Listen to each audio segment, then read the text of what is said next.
স্বামী এম ইলিয়াস আলী এবং ওনার যে ড্রাইভার আনসার আলী তাদেরকে গুম করে। তো তাৎক্ষণিকভাবে আমরা জানতে পারলাম যখন আমাদেরকে মানে থানা থেকে ফোন করে বলা হলো যে বনানী থানা থেকে যে এখানে একটি গাড়ি পাওয়া গেছে, মানে আমাদের যে গাড়িটা উনি ছিলেন গাড়িতে, সেই গাড়িটাতে একটা স্টিকার লাগানো ছিল ঢাকা বিশ্ববিদ্যালয় স্টিকার। আমি তখন ঢাকা বিশ্ববিদ্যালয়ে চাকরি করতাম। তো ঢাকা বিশ্ববিদ্যালয়ে উনি আমাকে বললো যে ঢাকা বিশ্ববিদ্যালয়ে স্টিকার লাগানোর গাড়িটা এরকম এত নাম্বার নাম, এটা আপনি কি উনি নাকি? আমি বললাম যে হ্যাঁ এটা আমি।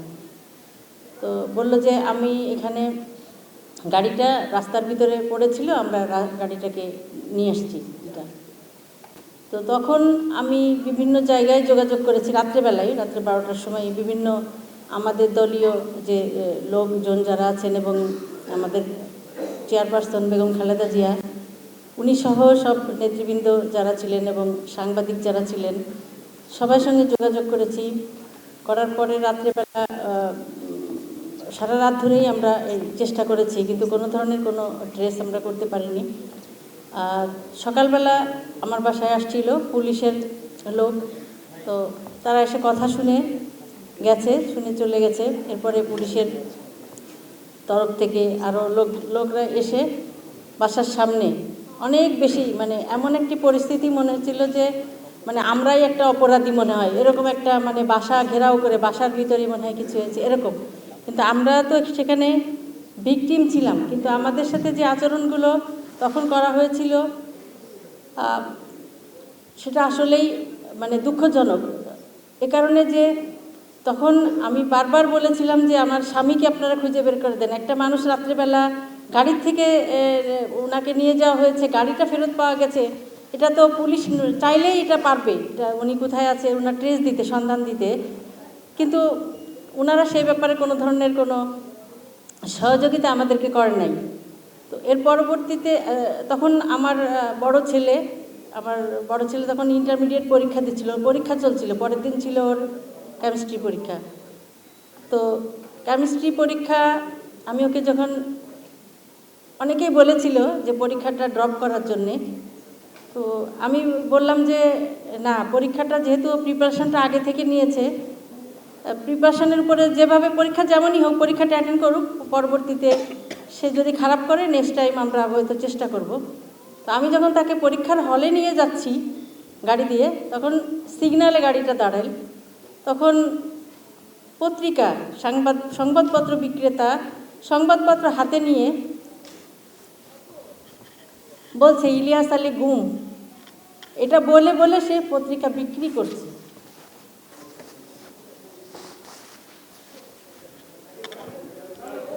যাই হোক, আমি আমার ছেলের দিকে তাকিয়ে আমি গাড়ির গ্লাসটা তুলে দিয়েছি, দিয়ে আমি তাকে হল পর্যন্ত নিয়ে গিয়েছি। হলে আমি তাকে নামিয়ে চলে আসছি। আমাকে প্রিন্সিপাল আমাকে বলেছে যে আপনার ছেলে পরীক্ষা লিখতে লিখতে থেমে যাচ্ছে, বারবার লিখতে লিখতে থেমে যাচ্ছে। তো উনি বললেন যে আমি বারবার পিঠে হাত দিয়ে বলেছি যে তুমি লিখো। তো যাই হোক, পরীক্ষা দিয়েছে এবং আল্লাহর অশেষ রহমত সে জিপিএ 5 পেয়েছে ওই পরীক্ষাতে।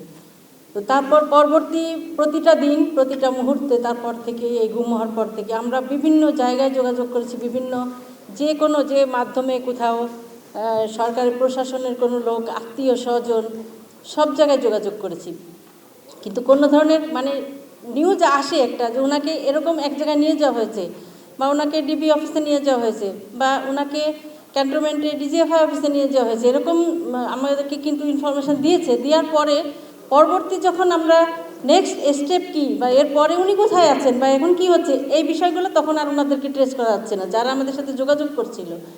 কারণ হচ্ছে যে তাদের উপর পুরোপুরি নজরদারিতে রাখা হয়েছে তাদেরকে, যাতে তারা কোনো ধরনের কোনো ইনফরমেশান আমাদের কাছে না দিতে পারে, মানে যারা ইনফরমেশানগুলো দিচ্ছিল।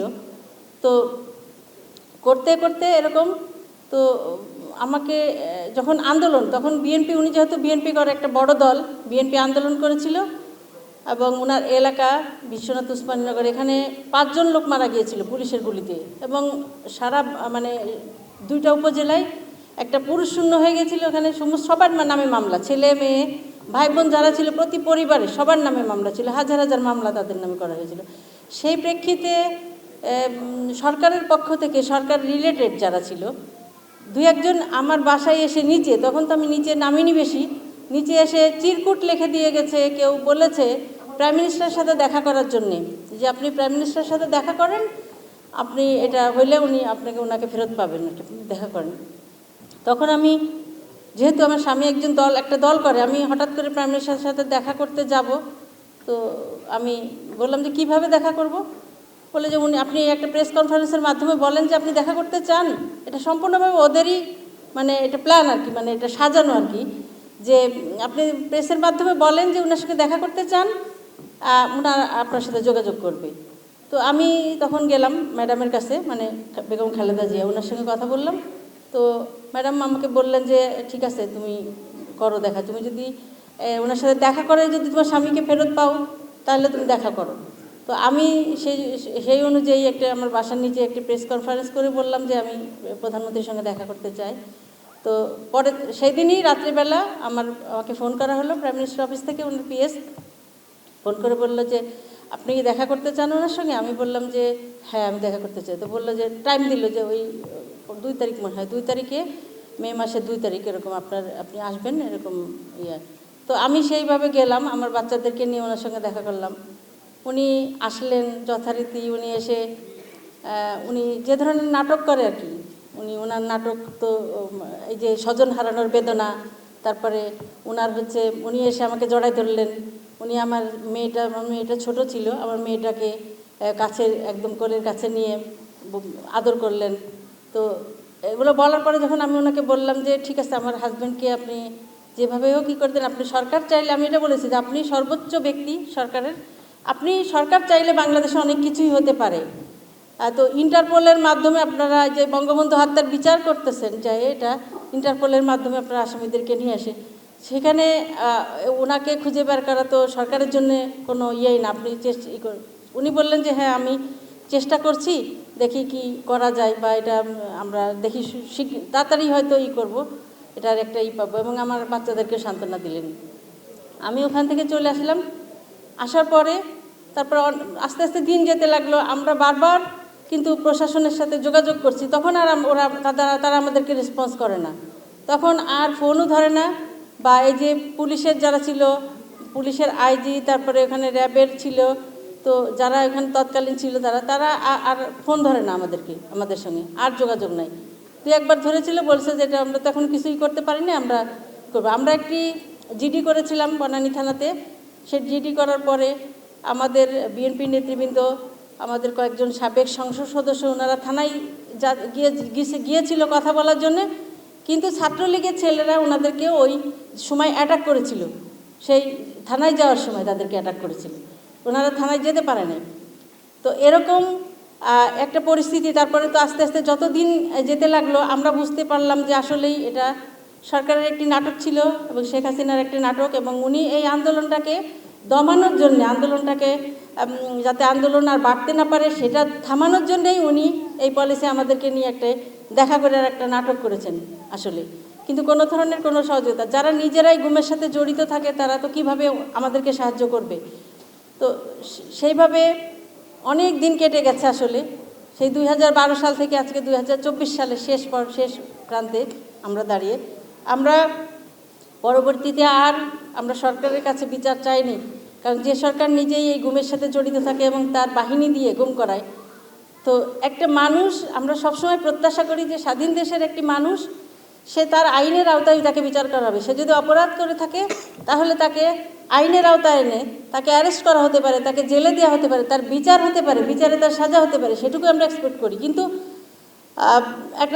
আমার স্বামী তো একজন সংসদ সদস্য ছিলেন, এবং উনি অবশ্যই একজন জনপ্রিয় সংসদ সদস্য ছিলেন।